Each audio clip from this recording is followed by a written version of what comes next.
Hi, this is Micornus Phokane, the leader and the founder of Church Governance Solutions.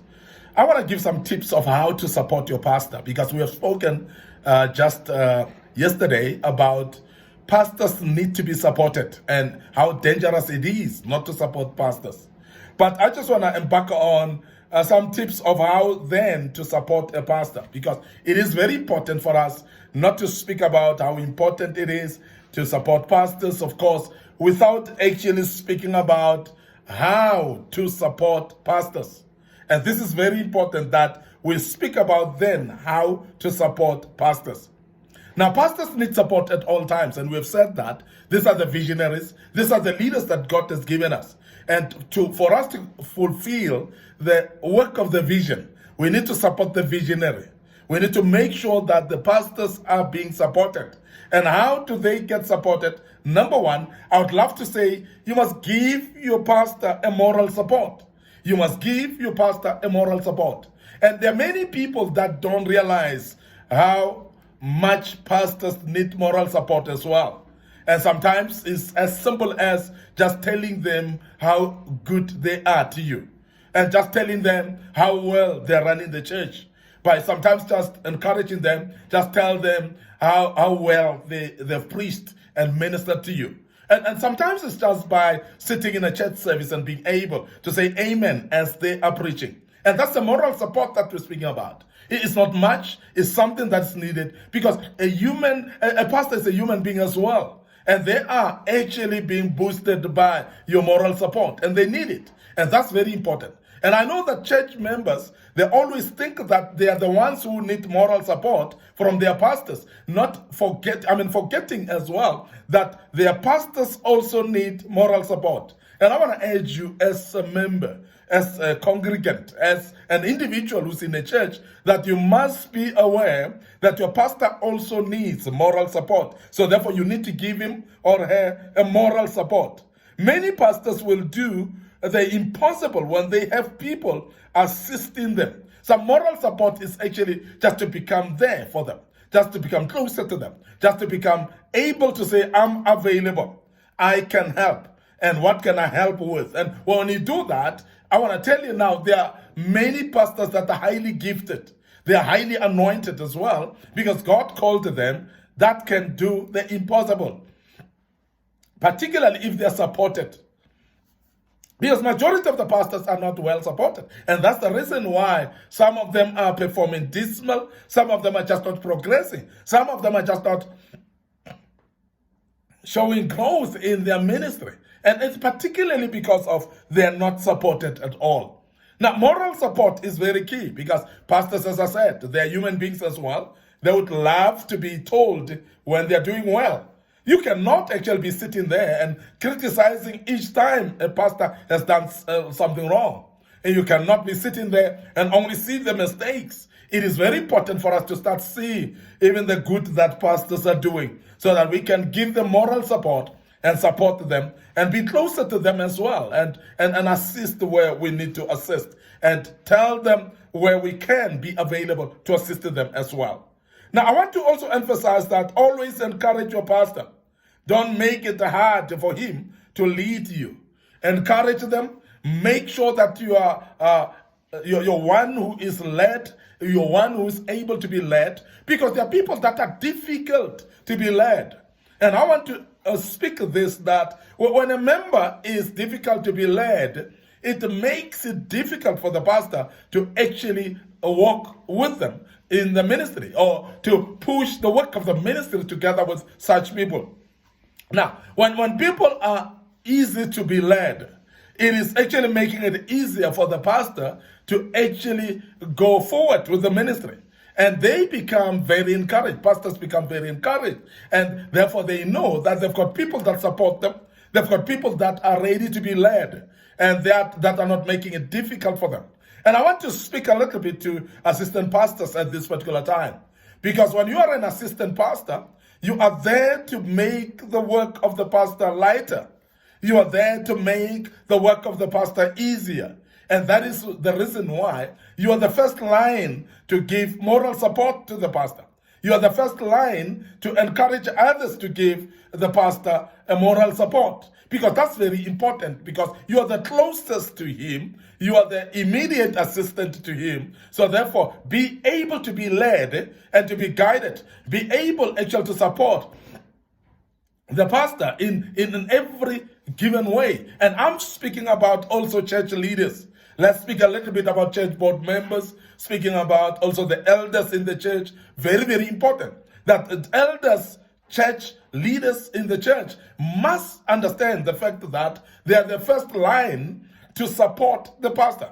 They're the first line to give moral support to the pastor. Because without giving moral support to the pastor, you cannot expect the congregants to do that. Because an example should be set by the leaders of the church by all means. In everything that needs to be done in the church, the leaders must be first ones to be setting an example. If we speak about prayers, we speak about prayer meetings, the leaders should be the ones who are showing up there. The leaders should be the ones who are part of it so that the congregants can follow them.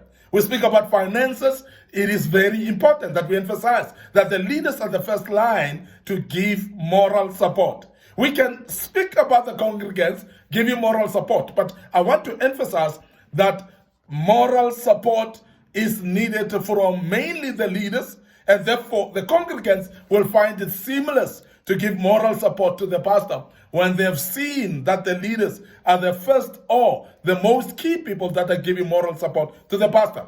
Because that will be an exemplary living that the pastor the pastor needs from the people that support him. These are the people that he has appointed. These are the people that he has made a decision to say, these are my number one supporters. But if you are not then supporters of the pastor, nobody will support the pastor if as leaders you are not.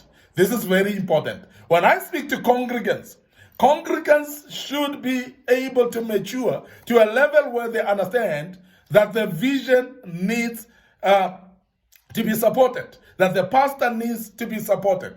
And that is demanding the commitment of the members, the commitment of every single individual, because that's the moral support that the pastor needs. And this is very important that we emphasize that pastors be given moral support. Now, pastors are very important in the sense that they are the ones who are leading.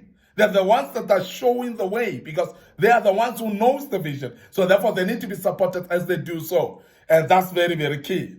Any church that punishes their pastor, they're under a curse, because there are those leaders or even elders that are forever aiming to bring down the pastor, or even assistant pastors that are forever aiming to bring down the pastor. And a church like that become cursed. And that is why the churches that are having squabbles and conflicts of leadership, they are not progressing at all. And they retrogress most of the time because there's nothing that is happening. They are stagnant. They are not progressing at all. It's because of the conflicts that are there, because of the leaders not supporting the pastor. So this is very, very important that we mention that. I have seen churches under terrible judgment of God simply because they punish their own pastors. They pull back, they pull down their own pastors. They're making their own pastors not to succeed. They're the ones who are actually in the forefront to let down the pastors. And now because of that, that actually destroys the church itself. And secondly, believe in your pastor. Now, it is very important that we believe in our pastors. We believe in our leaders. Because if you don't believe in a leader, you cannot be able to support a leader that you don't believe in. And that is why I always encourage that and emphasize even amongst church leaders that if you don't believe in your leader, maybe it is time for you to pack your bags and go. If you don't believe in the visionary, maybe it is time for you to find a place where you will believe in the leader. Because not believing in the leader is actually tantamount to failure. Because you will not be able to support somebody that you're not believing in. It is very important, therefore, that we have members, we have leaders, we have elders and assistant pastors that believe in their pastor. Because if you don't believe in your pastor, you cannot be able to support your pastor. And that's very, very key. Therefore, that support becomes very, very important. Never compare your pastor with any other pastor around.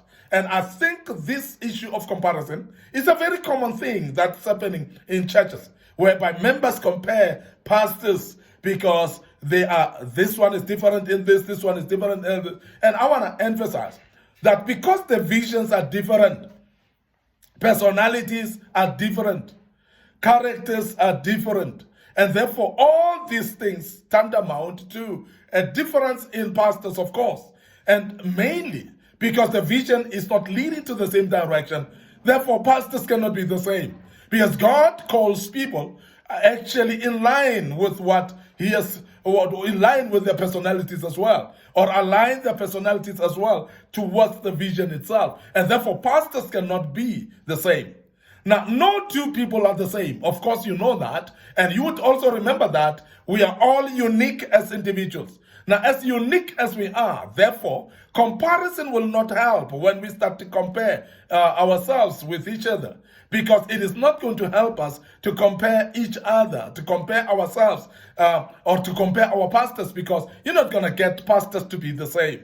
And I want to emphasize the fact that there are those things that you'll find in one pastor that you may not find in another pastor. There are those other things that the other pastor can do, the other pastor cannot do. And that's the reason of uniqueness. And as I've said also, the difference in the callings and the visions that have been given. And that's the reason. So comparison, therefore, cannot help. So we cannot compare the pastors. Don't compare your pastor with another pastor. Give him emotional assistance by always telling him that you believe in him. Give him emotional assistance by always being there for him, by always supporting him and making sure that you give supportive words and encouragement at all times. And that's very, very important. You might be a member, you might be an assistant pastor, an elder, or anyone in the church. Please know that your pastor also needs emotional support, and therefore give him or her emotional support at all times, because they need that. I want to end up here today, your host, Micornus Phokane. Thank you very much for listening to us and being part of this great topic. And I hope that you've learned quite a bit out of it, and it has helped you a little bit to be able now to stand up and say, I want to support my pastor. Please also visit our social media platforms, like our Facebook page, Micornus Phokane, like our Facebook page, Church Governance Solutions. Remember also our YouTube channel as well that you need to visit. Make sure that you subscribe to it. There is a lot of materials that we have posted in the past on our YouTube channel. So please navigate through that YouTube channel. But make sure that you click notification buttons as well, so that every single material that we post, you will be notified of it and be able to learn out of it. May the good Lord bless you. Allow me to check out right here and say cheers for now.